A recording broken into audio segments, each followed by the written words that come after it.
పాకిస్తాన్ నుండో, బంగ్లాదేశ్ నుండినో, సిరియా నుండినో ఇట్లాంటి దేశాల నుండి బ్రిటన్‌కొచ్చి అక్కడున్నటువంటి పౌరుల హక్కులు కాలరాస్తూ, ఆ దేశ ప్రజలనే ప్రాణాలు తీస్తూ, లేదా ఆ దేశపు అమ్మాయిలనే మతం మారుస్తూ, అక్కడ మతరాజ్య స్థాపనకి ప్రిపేర్ అవుతూ, అక్కడున్నటువంటి 11 నగరాల్ని ఇప్పటికే మేయర్ పదవులు పొందేసి, బ్రిటన్ పౌరులు 30% మందున్న ఆ 30% మంది ఏది బ్రిటన్ పౌరులు 70% మందున్న 30% మంది ముస్లింలు ఒక్కటైతే చాలు ఆ ప్రాంత మున్సిపాలిటీలు వీళ్ళ చేతికొచ్చేటటువంటి కోణంలో నుంచి నడిచినటువంటి వ్యవహారం ఒక ఎత్తైతే, చివరికి ముస్లింలు అక్కడ నివసించే ప్రాంతాలకు క్రైస్తవులు రావడానికి వీల్లేదు, పోలీసులు రావడానికి వీల్లేదు. వస్తే వాళ్ళ మీదన ఏదైతే దేశద్రోహపు కేసులు పెట్టడం, లేదంటే గనక దాన్నేమంటారు మతపరమైన ఉద్రిక్తత సృష్టిస్తున్నారని కేసులు పెడుతూ, బ్రిటన్ పౌరుడు బ్రిటన్ జెండా పట్టుకుంటే దాని మీదన కేసులు పెట్టించి అరెస్టులు చేపిస్తున్నటువంటి వేళ, దాని మీదన ఆగ్రహంతో ప్రజలు ప్రతి శని, ఆదివారాలు రోడ్డెక్కి ఉద్యమిస్తూ కీర్ స్టార్మర్ ప్రభుత్వాన్ని నిలదీస్తుంటే ఏమాత్రం మార్పు రాకపోగా మరొక విచిత్రమైనటువంటి నిర్ణయం తీసుకున్నారు.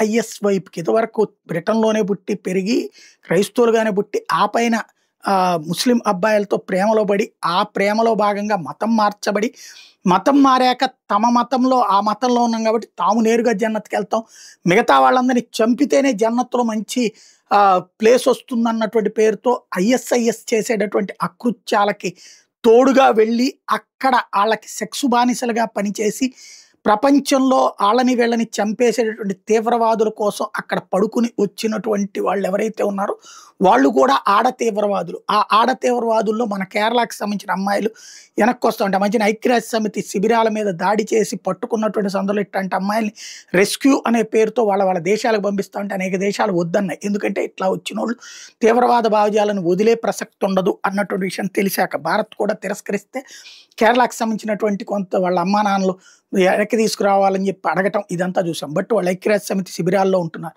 ఇప్పుడు బ్రిటన్ ప్రభుత్వం మాత్రం అట్లాంటి ఐఎస్ఐఎస్కి సంబంధించినటువంటి శిబిరాలలో పనిచేసి వచ్చినటువంటి అమ్మాయిని షమీమా బేగాన్ని వెనక్కి తీసుకురావడానికి ఒప్పుకుంది, ఆ దేశంలో జీవించడానికి ఒప్పుకుంది.